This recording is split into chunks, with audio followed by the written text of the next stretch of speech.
You think she's just busy. You think she's going through something. You think if you just give her a little more time, a little more space, a little more proof of your worth, she'll come around. But here's the truth you're avoiding. She's not confused. She's not overwhelmed. She's not waiting for the right moment. She's simply not into you. And the faster you accept that, the faster you reclaim your life. Let's be honest, you already know. Deep down, beneath the justifications and the hope and the mental gymnastics, you already know. You feel it in the pit of your stomach every time you send a text and watch the hours stretch into silence. You feel it when her energy shifts the moment you walk into a room. You feel it in the way she talks about her future, and you're nowhere in the frame, but you ignore it. You bury it. You tell yourself stories because the alternative, accepting that she doesn't want you, feels like failure and you'd rather live in uncertainty, then face that. But here's what I need you to understand. Staying in that uncertainty is costing you more than rejection ever could. It's costing you your time, your focus, your self-respect. Every day you spend trying to decode her mixed signals is a day you're not building the life that would make you magnetic to someone who actually wants you. So, if you're serious about breaking this pattern, if you're ready to stop wasting months on people who aren't choosing you, then subscribe right now because you're going to need these reminders. You're going to need this truth every time you're tempted to make excuses for someone who's already shown you where you stand. Here's the thesis.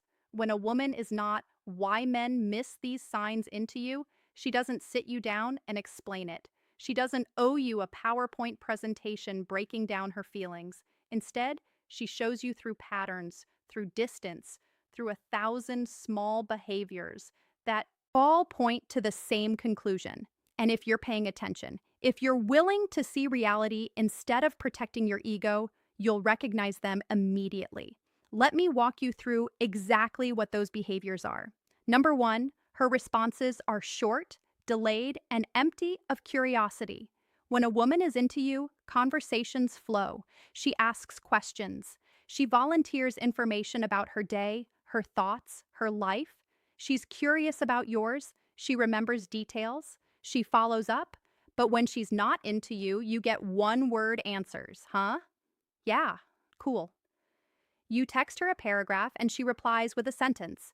You ask her a question and she answers without asking one back. The conversation dies in her hands and you're the one resurrecting it every single time. That's not bad texting. That's not her being shy. That's disinterest. And you know what the worst part is? You keep texting anyway. You keep initiating. You keep carrying the entire weight of the interaction because you're hoping that if you just show enough interest, she'll start reciprocating. But that's not how attraction works. You can't negotiate someone into wanting you. You can't earn desire through persistence. And every message you send into that void is a message to yourself that you're okay being the only one trying.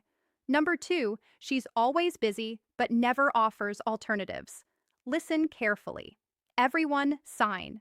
Number one, low effort communication is busy. Everyone has obligations, work, stress, life. But when someone wants to see you, they make time. Or at the very least, when they genuinely can't make time, they propose another option. I can't do Friday, but what about Sunday? That's interest. That's someone trying to make it work. But when she's not into you, every invitation is met with, I'm so busy right now. Or, I don't know my schedule yet. Or, maybe I'll let you know. And she never lets you know. She never circles back. She never suggests an alternative. She just leaves you hanging in this weird limbo where you're not rejected, but you're not accepted either. And here's why that's so damaging. It keeps you hoping. It keeps you in orbit. It keeps you available for her attention whenever she feels like giving it without her ever having to commit to actually spending time with you. That's called breadcrumbing. And it's not accidental. She knows exactly what she's doing. She's keeping you as an option while she explores other ones. Number three, she talks about other guys in front of you. Now, this one's subtle, but it's brutal. When a woman sees you as a potential romantic partner, she's not going to highlight other men in her life. She's not going to tell you about the guy who texted her or the date she went on or how some dude at the gym keeps trying to talk to her. Why? Because she understands social cues. She understands that talking about other Romantic interests signals disinterest. But when she's not into you, you become her emotional dumping ground, her therapist, her sounding board for relationship drama that has nothing to do with you. She vents about the guy who ghosted her. She asks your opinion on whether she should give someone another chance. She treats you like a girlfriend, not a man she's attracted to. And you sit there and listen because you think this is your way in. You think if you're supportive enough, understanding enough, patient enough, she'll realize you're the one she should be with. But that's not what happens. What happens is she gets emotional support from you while giving her physical and romantic energy to someone else. You become the backup, the safe sign, number two, inconsistent availability option. The guy she knows will always be there while she takes risks on men who excite her. Number four, physical touch is non-existent or awkward. Human beings are physical. When there's attraction, there's a natural gravitational pull. Playful touches, proximity, finding excuses to be close. A woman who's into you will lean in when you talk. She'll laugh and touch your arm. She'll position herself near you. She'll create opportunities for physical connection because that tension is magnetic. But when she's not into you, there's distance. She sits across from you, not next to you. She pulls back if you get too close. Hugs are stiff and brief. There's no lingering, no warmth, no electricity, and you feel it. You feel the wall, but instead of accepting what that wall means, you tell yourself she's not a touchy person. You tell yourself she needs to warm up. You tell yourself it'll change, but it won't, because physical attraction doesn't grow out of obligation. It's either there or it's not. And if she's creating space between your bodies, she's telling you everything you need to know. Number five, she doesn't invest in you. Relationships, romantic or otherwise, are built on reciprocity. When someone values you, they invest time, effort, thoughtfulness. They check in. They remember things you mentioned in passing. They show up. They contribute. But when she's not into you, you're doing all the investing.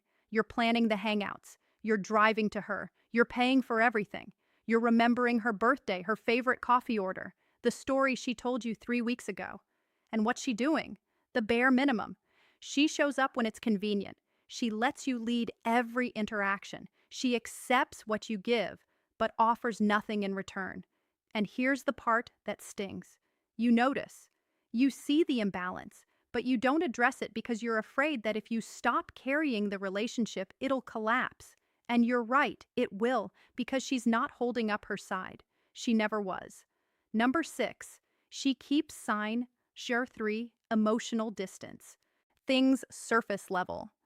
Deep connection requires vulnerability.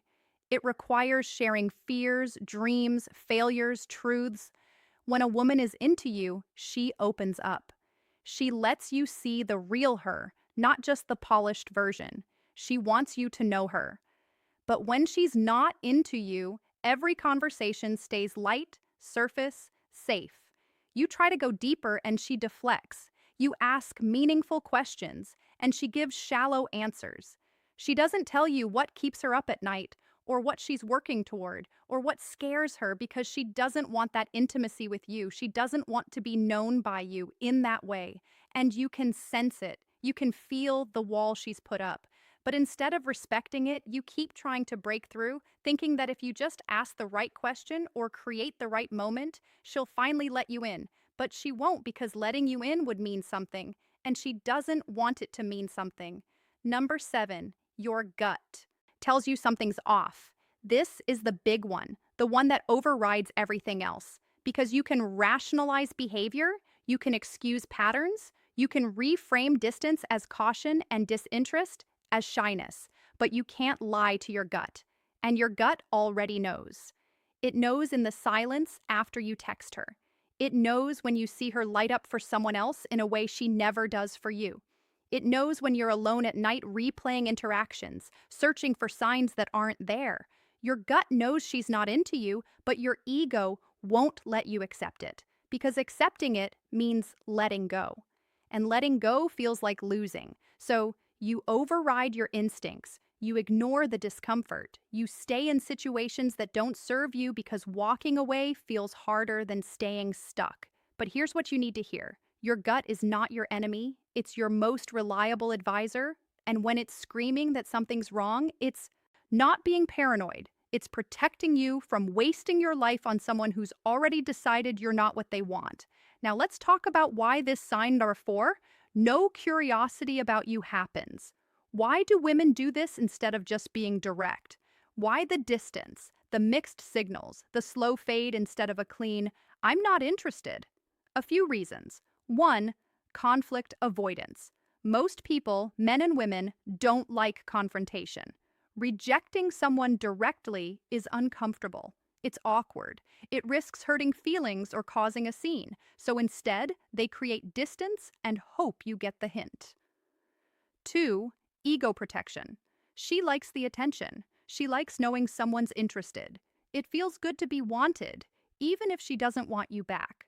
So, she keeps you around at arm's length, close enough to feed her ego, but far enough that you can't expect anything real.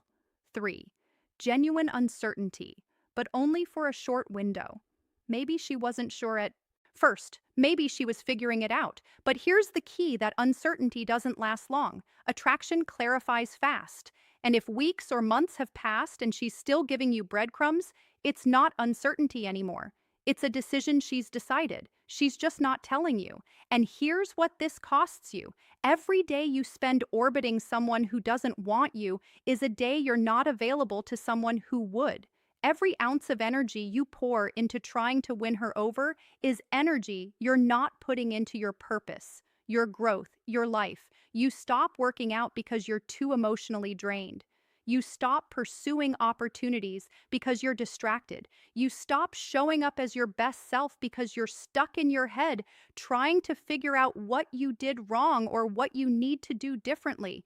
And the irony, the thing that would actually make you attractive, focus, mission, self-respect, abundance, is the exact thing you sacrifice while chasing someone who doesn't choose you.